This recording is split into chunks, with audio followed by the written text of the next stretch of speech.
Na-delay lang, pero hindi nawala. Nung nag-aaral pa lang ako, sobrang atat ako makatapos kasi by 25, gusto ko may sarili na akong bahay.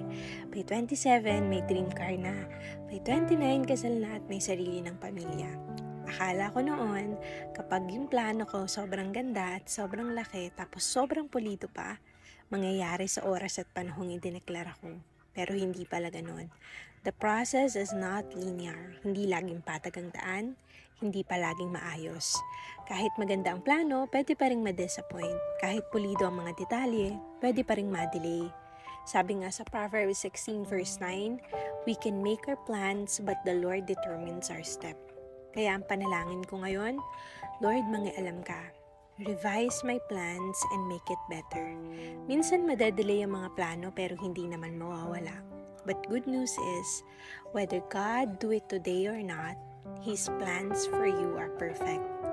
Delays in your plans are not denials of His purpose. Dreams delayed are still valid dreams.